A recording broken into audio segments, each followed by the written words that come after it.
talking. Let's have a listen. Offensive we've conducted over the past few days. Our ground forces are expanding their ground operations. IDF is operating at all dimensions in order to achieve the goals of the war.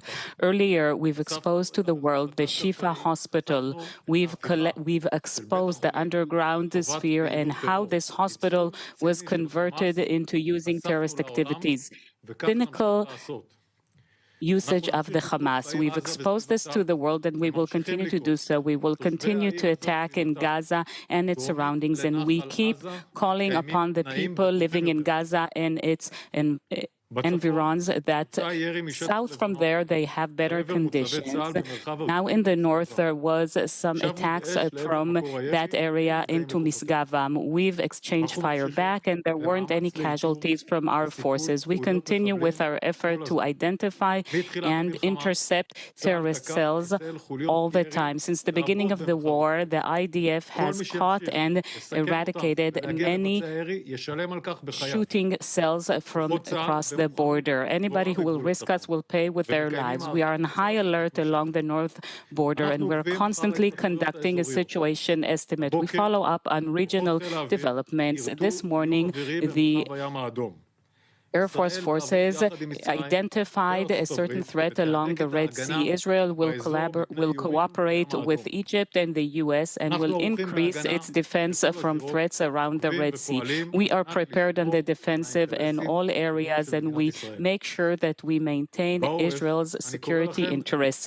At the home front, I call upon you to continue to adhere the instructions of the Home Front Command. These instructions save lives. Please continue to do so. The enemy continues to launch missiles and rockets, and you need to adhere to the instructions. It saves lives. Recently, we've received calls from many citizens that there is a certain delay in the Home Front Command app in informing and providing alerts. We are now working on improving this app, and let me remind Israelis that the app is merely one tool in our set of tools to alert people in real time, along with the telegram and alerts and sirens. Please use all these tools constantly.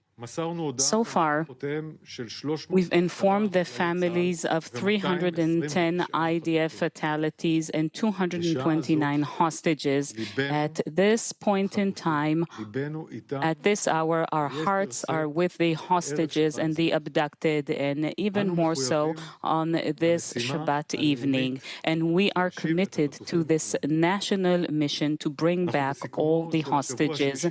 We are at the end of the third week to this war. Hundreds of thousands of IDF troops, reservists, and security forces are deployed along Israel's borders, in cyber, on the ground, in the air, and at the sea, in order to protect and defend this country.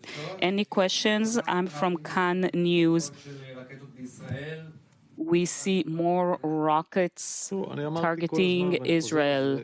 Well, I've kept saying, and I would like to repeat that, we have a very good defense systems, which is multi-tiered, multi-layered, and we know how to contend with the different threats, and we've seen the interception of the Air Force in the south this morning, but it's not hermetic defense. So this is why it's so important to constantly adhere to the instructions of the Home Front Command. Sheltered areas save lives, and we are going to continue to intercept. We will try to do so fully, but it's not fully proof.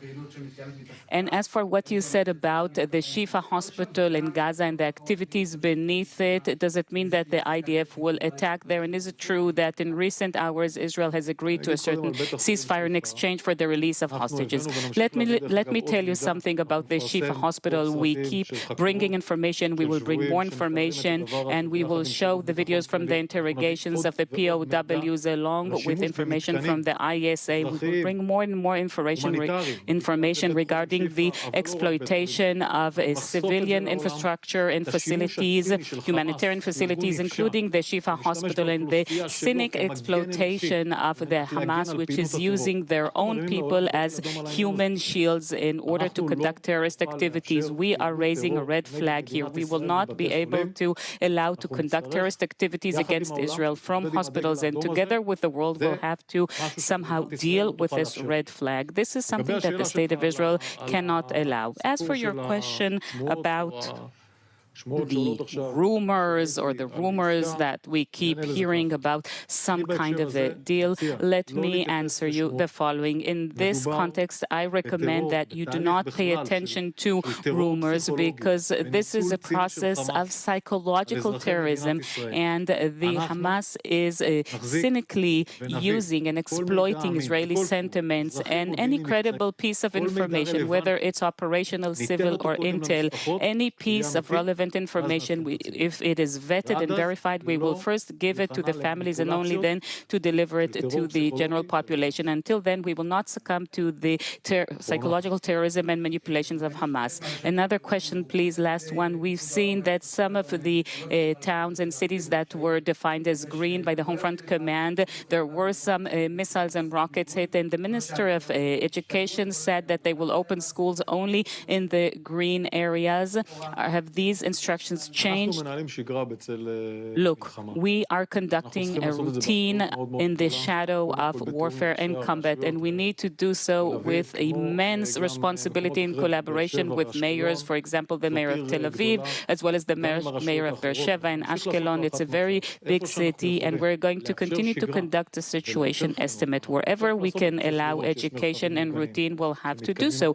We need to see that there are safe and sheltered areas, and this, of course, is decided with immense responsibility and deliberation. We are responsible for that. The Homefront Command, along with the local authorities, will update the instructions, up-to-date instructions every day. Shabbat Shalom.